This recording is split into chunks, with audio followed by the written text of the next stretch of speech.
Welcome to Marcus Cooks! Ngayong araw, samahan niyo ko at pagluto tayo ng sipo egg. Sa mainit na mantika, maglagay pa tayo ng kaunting butter.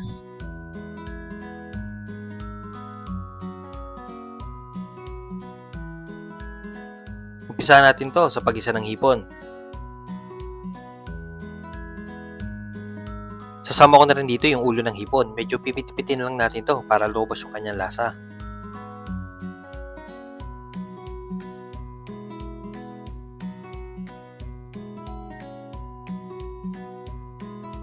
Pagkagisa ng hipon, iset aside muna natin.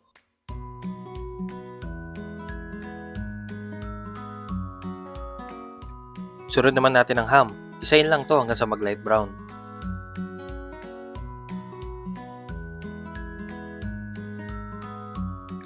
Set aside ulit natin to at magdagdag pa tayo ng kaunting butter.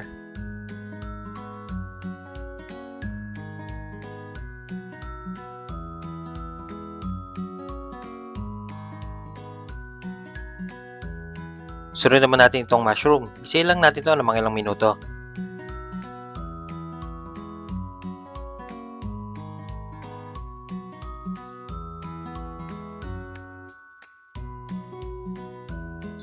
Nagdagdag pa uli ako dito ng butter. Tapos nilagay ko na yung ating mixed vegetables.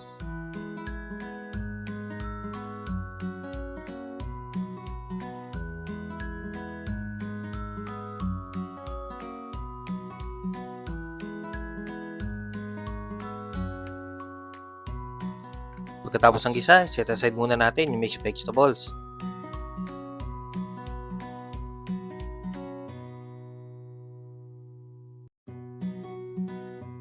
Ngayon, nagdagdag naman tayo ng mantika at magigisa na tayo ng ating sibuyas at bawang.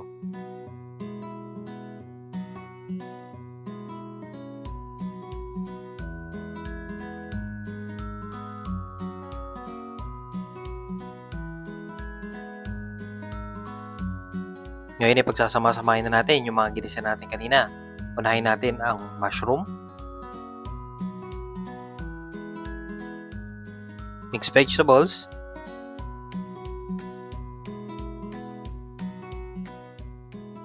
ham,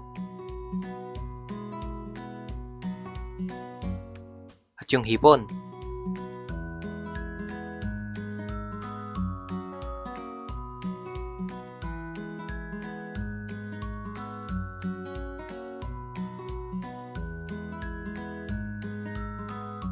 Titimplahan ko na rin to ng asin at paminta.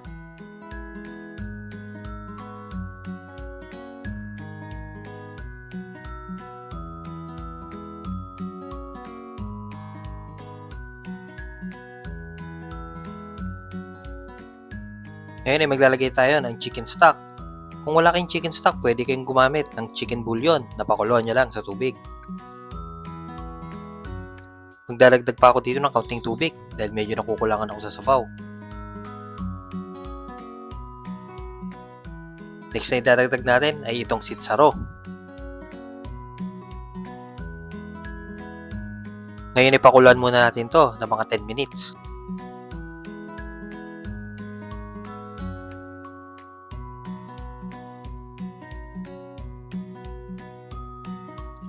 After ng 10 minutes sa pakulo, maglalagay na tayo dito ng all-purpose cream.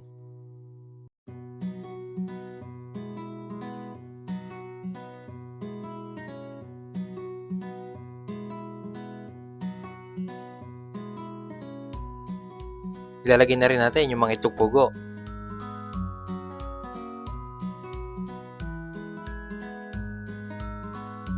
Huling pakulo na lang at ready na yung ating ulam.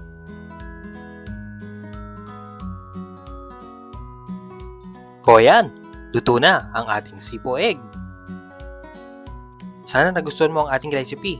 Subscribe ka na din sa ating channel para updated ka sa mga susunod pa nating lulutuin. O paano? Salamat!